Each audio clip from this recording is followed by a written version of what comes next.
Get ready for shortened English senior first paper, February 2011. Start.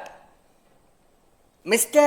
Deputy Speaker, Sir, the address of the Governor has received praise from the government benches and criticism from the opposition benches. I would like to make a few observations on the address. We expected that in the address there would be a mention of the policy and program of work which the government proposed to carry out during the ensuing year. I am sorry that the address is silent on the matter. However, there is one thing which is interesting, and that is the desire on the part of the ministers to get useful suggestions from honorable members of this house. I find that since yesterday, members have been making useful suggestions, but I do not know if the honorable ministers concerned are present here to take note of the suggestions, perhaps with the exception of a few like the Minister for Local Administration and the Finance Minister. I know the Finance Minister is present for the purpose of taking notes so that he may be able to answer any criticisms that may be made against the government. But he may not be taking note of the suggestions made by the honorable members for implementation at a later stage. There are two words in the governor's address, namely welfare administration.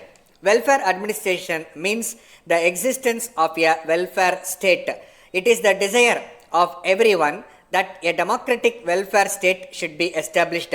It means that there will be peace and plenty, that there will be no unemployment, that illiteracy will be eradicated, that the government will take care of the old and the infirm, and that the amenities which are now enjoyed by only a few rich people will be made available even to the common man. I think that this is the ideal for which we are now striving. The question now arises as to what steps the government have taken to establish a welfare state. Reference has been made in the address to the community projects and National Extension Service. In this connection, I would submit that the result of these schemes depends largely on the capacity of the people to contribute to the works which are undertaken by the government. If we go into this matter, we will find that the capacity of the common man in this regard is nil.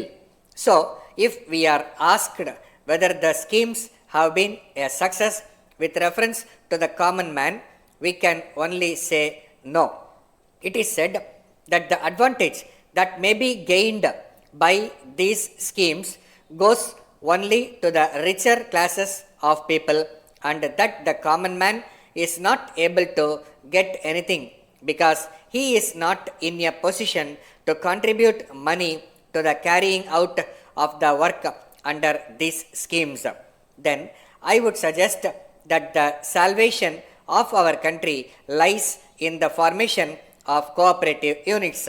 As we know, the majority of the people belong to the poor classes. So, it is these people who must be helped by the government by starting cooperative firms, and the persons must be made to realize that they have got a share in these firms. It is only then that the interests of the poor persons will be safeguarded. In this respect, we expect that the government will bring in agrarian reforms, but no mention is made in the address about agrarian reforms. There is a large disparity between the salary of government servants and the salary of those in the private sector. If we pay our government servants low salary, we cannot expect them to be honest in their work. Letter from the Zonal Manager, New India Insurance Company, Kolkata, to Thiru Subramaniam, Kolkata. Dear Sir, we are in receipt of your letter of the 10th instant. We are sorry to learn that you find it difficult to continue your existing policy with us and so desire to surrender it. The surrender value of your policy at present comes to rupees 9,000 only, but we would like to point out that the surrender of your policy is not in the interest of your policy holder.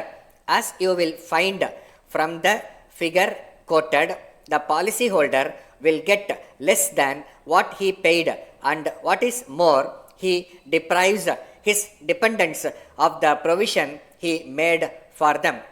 Of course, he may think of buying another policy when his difficulties are over, but apart from the increased rate of premium that it would involve, it cannot be known whether he will then be found medically fit.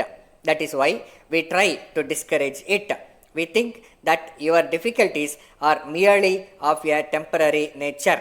You are entitled to a loan of 80% of the surrender value.